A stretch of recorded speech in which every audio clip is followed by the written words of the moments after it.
And now we return to an earlier report regarding the bombing in, or rather the accidental airstrike in Kankidawa, Gidangoga community. And we have our News Central correspondent, Bagudu, in the area. Bagudu, good afternoon and welcome. Thank you very much. We tried reaching you before, but we're glad to have you now. If you'd please give us first-hand information what the situation is currently, that would be good. Okay. Yeah, good afternoon from Gusau. I'm just coming back from Kankidawa, Tungarkara, and then Gidangoga communities, all in Maradun and Zurmi local government area of Zamfara state. I visited the scene of the bomb explosion that are talking about Tungarkara, and I got an information from the community members where they told me that actually it happened. A combined, forces of vigilante members, the Askarawas. The Askarawa is a state, created vigilante group created by Governor Dauda Lawal. The combined force from Kankidawa, Gidangoga, and then Tungarkara, both of them came together to go to Gidandodowa to rescue Gidandowa community from bandits.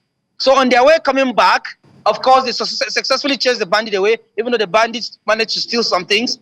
But on their way coming back, the Air Force jet now came in. When they saw the Air Force jet, they probably thought it's a backup. They didn't know that they were the primary target. And then the bomb was released on them, and it led to the killing of some of their members, and some of their members were injured. So that is the situation. And on my way coming back, I ran into the deputy governor, Mumuni, who came to Gidangoga to commiserate with the community members, and then of course to give the donation coming from the state governor, where the state governor made it clear that it is not 16 people that died, that from his records, the number of persons that died are 13 in number, not 16, and number of persons that sustained injury are 10, not 12 or 13 as is been alleged. So he announced the donation of about 500,000 naira to be given to each of the persons that are injured. And then an undisclosed amount was also donated to the families that lost their loved ones during the air mishap. That has been the development so far, so good this afternoon. And this is the first time an intervention is being made since the Sunday evening bomb blast. Yeah, Thank you.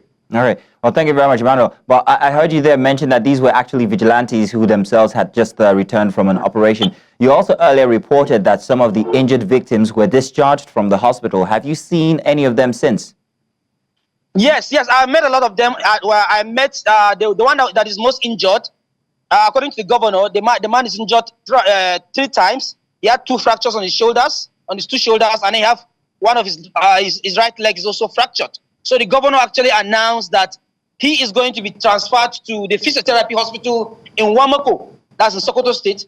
And then I met some that had minor injuries. Some just had very minor injuries. Some are even at the primary health center at Gidangoga, and they are currently receiving treatment. And I was told by the chief medical director of Kauramoda General Hospital that all the patients, all the victims are responding to treatment, and are being catered for by the state government, by the government officials who actually visited. Yeah. Emmanuel, apart from the cash donations, what other welfare package is being given to the people who have been affected by this airstrike? Yes, there's no, for those that have actually lost their lives, there is an undisclosed amount. The governor said he's going to announce it much later, but he doesn't want to announce it while right now, that's too early. He actually wants to see what other, he's still consulting and he's still collating, because there are reports that there are some people who are unconfirmed reports that are some people who are displaced, and there are some people who are not included in the list. That is very possible that he is going to have more names. So a lot of arrangement is being done. He said this is just a starting point. That of course, as the week runs through, he is going to announce all the packages for each and every one of each person being affected, each community being affected by this erroneous airstrike. That has been the report from the governor, who was represented by his deputy today at Gidangoga. Thank you. Now, Emmanuel, this must be about the 3rd time we've heard in recent time of these erroneous airstrikes by the Nigerian Air Force. Now, is there a system perhaps that has been looked into that could involve collaboration with the state governments, the Nigerian Air Force, even the traditional rulers, or at least some kind of intel that will help so these instances are averted? Yes, if you look at the content of the statement of the Nigerian Air Force, which was released yesterday night and is already on the news platform this morning and this afternoon, the content says that the Nigerian Air Force is releasing, or rather has ordered an investigative panel. In fact, is going to send a fact-finding, fact-finding troops to come into those communities to find out what really happened, so that to avoid that, to avoid future occurrence. So, of course, we went to the communities. We're in the communities for at least 3-4 hours since early in the morning. We didn't see any Air Force. We are yet to see any Air Force, official coming to do fact finding. We're yet to see any military official coming to do fact finding. But the content of that statement actually, shows that there is plan to avoid future occurrence. That is what a literal meaning of fact finding means. Because once these facts are released, these facts are, the error is being discovered. Probably they will sit back to the table, go back drawing board, sit with the various operations, Operation Fansayama, Operation Hadarin Daji, and all that. They'll sit together.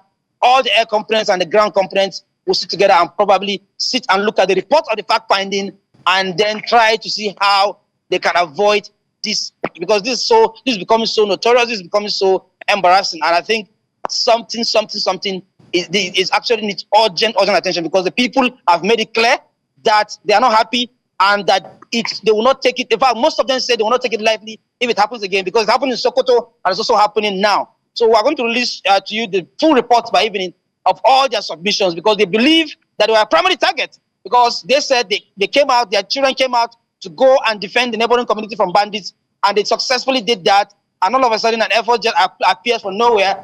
They thought the Air Force jet was coming to support them. All of a sudden, the jet, landed on their children. And so they are calling on the government to, act fast. And whatever fact-finding team they have sent, they should act fast. They'll start coming immediately, and they are willing to give them relevant information so that this will not happen again. Yeah. Emmanuel Bagudu, want to say thank you very much for that stellar reporting. Thank you.